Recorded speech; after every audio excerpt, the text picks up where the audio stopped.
پیش خدمت ہے ٹرانسپیرنسی انٹرنیشنل پاکستان کے تازہ ترین سروے پر مبنی ایک خصوصی رپورٹ۔ اس سروے میں ملک بھر کے 4000 افراد کی رائے شامل کی گئی ہے، جس کے مطابق کرپشن کے تاثر میں واضح کمی دیکھی گئی ہے۔ رپورٹ یہ بھی بتاتی ہے کہ اکثریت نے گزشتہ سال کسی سرکاری کام کے لیے رشوت نہ دینے کا دعویٰ کیا ہے، جبکہ معیشت کے حوالے سے عوامی رائے بتدریج بہتری کی طرف اشارہ کرتی ہے۔ ٹرانسپیرنسی انٹرنیشنل پاکستان نے نیشنل کرپشن پرسپشن سروے یعنی NCPS 2025 جاری کیا ہے، جس کے مطابق ملک میں بدعنوانی کے تاثر میں واضح کمی دیکھی گئی ہے اور شفافیت کے بارے میں عوامی رائے پہلے سے بہتر ہوئی ہے۔ رپورٹ کے مطابق 66% پاکستانیوں نے بتایا کہ انہیں گزشتہ 12 ماہ میں کسی بھی سرکاری کام کے لیے رشوت نہیں دینی پڑی۔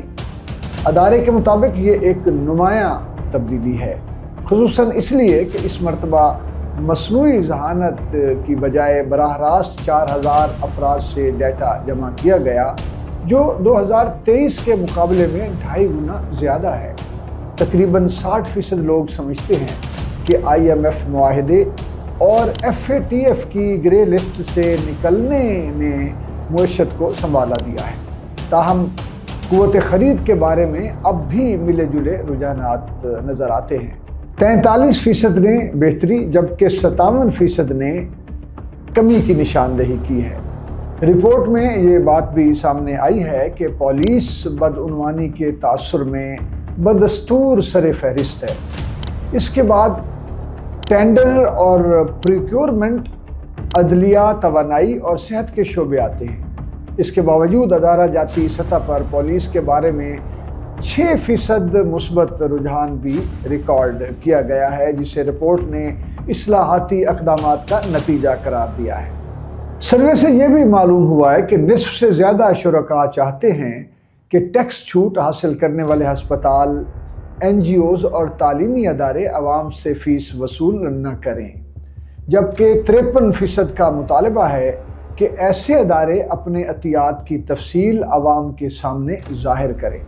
رپورٹ میں یہ بھی بتایا گیا ہے کہ مجموعی طور پر صوبائی حکومتوں کو زیادہ بدعنوان سمجھا جاتا ہے، جبکہ شفافیت کی کمی، حق کے معلومات تک محدود رسائی اور کرپشن کیسز کے فیصلوں میں تاخیر بدعنوانی کی بڑی وجوہات کے طور پر سامنے آئی ہیں۔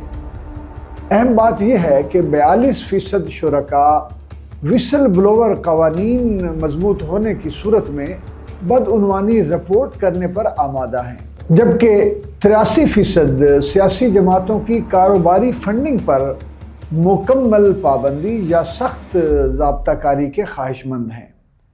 ٹرانسپیرنسی انٹرنیشنل پاکستان کا کہنا ہے کہ یہ سروے بدعنوانی کی حقیقی شرح نہیں بلکہ عوام کے تاثر کو ظاہر کرتا ہے۔ سروے 22 سے 29 ستمبر کے دوران کیا گیا اور اس میں شہری و دیہی دونوں علاقوں کے نمائندہ افراد شامل تھے۔